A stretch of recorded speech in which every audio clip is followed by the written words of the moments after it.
बिस्मिल्लाहिर्रहमानिर्रहीम। ये आपकी केमिस्ट्री की क्लास है और कल हम लोग पढ़ रहे थे फ़िज़िकल प्रॉपर्टीज़ ऑफ गैसेस। तो आज हम उनको ही कंटिन्यू करते हैं। तो डिफ्यूजन देखते हैं, डिफ्यूजन का प्रोसेस कौन सा होता है जिसमें मॉलिक्यूल्स जो हैं वो मूव करते हैं from higher concentration to the lower to the region of lower concentration, यानी कि जहाँ पे मॉलिक्यूल्स की कंसनट्रेशन क्या है, हाई है, वहाँ से किसकी तरफ आएंगे, लोअर कंसनट्रेशन की तरफ आएंगे।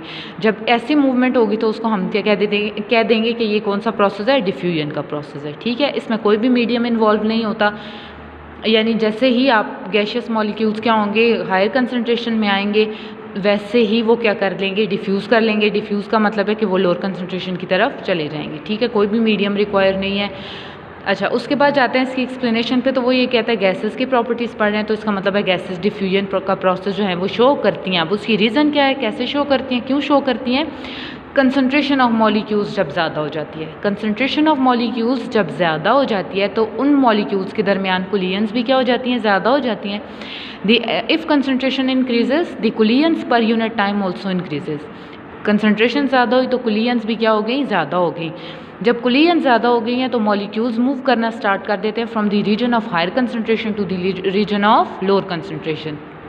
जब मूव करना स्टार्ट कर देते हैं तो हम कहते हैं कि डिफ्यूजन का प्रोसेस भी क्या हो गया है, या रेट ऑफ डिफ्यूजन भी क्या हो गया है, इंक्रीज़ हो गया है। ठीक है, उसके बाद जाता है वो factors affecting rate of diffusion. तो फैक्टर्स में वो सबसे पहला फैक्टर बताता है इंटरमॉलिक्यूलर फोर्सेस, यानी दो मॉलिक्यूल्स के दरमियान जो अट्रैक्टिव फोर्सेस हैं उनको हम क्या कह देते हैं, इंटरमॉलिक्यूलर फोर्सेस। अब इनके दरमियान जो लिक्विड होती हैं, गैसेज हैं सॉरी, इनमें इंटरमॉलिक्यूलर फोर्सेस क्या होती हैं, वीक होती हैं। इनमें इंटरमॉलिक्यूलर फोर्सेस क्या होती हैं, वीक होती हैं। जब इंटरमॉलिक्यूलर फोर्सेस वीक होंगी तो रेट ऑफ डिफ्यूजन क्या होगा, ज़्यादा होगा, यानी इनका रिलेशन क्या है, इन्वर्स है। अगर इंटरमॉलिक्यूलर फोर्सेस इनके दरमियान वीक है, फोर्स ऑफ अट्रैक्शन इनके मॉलिक्यूल्स के दरमियान वीक है, तो इनका रेट ऑफ डिफ्यूजन क्या होगा, ज़्यादा होगा। उसके बाद जाता है वो मैस ऑफ मॉलिक्यूल पे।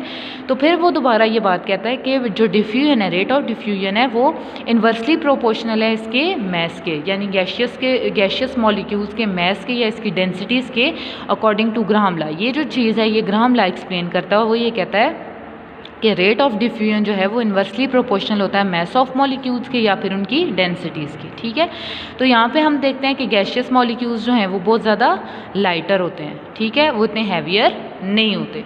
तो जितने लाइटर होंगे तो इसका मतलब है उतना ही उनमें रेट ऑफ डिफ्यूजन ज़्यादा होगा। ठीक है, उसके बाद जाते हैं हम नेक्स्ट प्रॉपर्टी पे।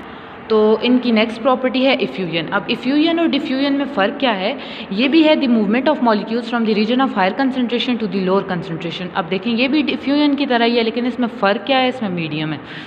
Through small hole of molecular size, यानी जो मॉलिक्यूल्स की मूवमेंट है वो कहाँ से होनी चाहिए, स्मॉल होल से होनी चाहिए, जो किस साइज़ का हो, मॉलिक्यूलर साइज़ का हो। ठीक है, मॉलिक्यूल्स की movement from higher concentration to the lower concentration जैसे डिफ्यूजन में होता है, लेकिन उसमें कोई भी मीडियम रिक्वायर नहीं होता, कोई कंडीशन नहीं इन्वॉल्व होती। लेकिन यहाँ पे कंडीशन क्या है, स्मॉल होल मस्ट है। ठीक है, और किस साइज़ का हो, मॉलिक्यूलर साइज़ का हो। अच्छा, उसके बाद वो एग्जांपल में कहता है जिस तरह पंक्चरिंग ऑफ टायर है, टायर पंक्चर हो रहा है, यानी बस्टिंग में उसकी बात नहीं कर रही, पंक्चरिंग की बात कर रही हूँ।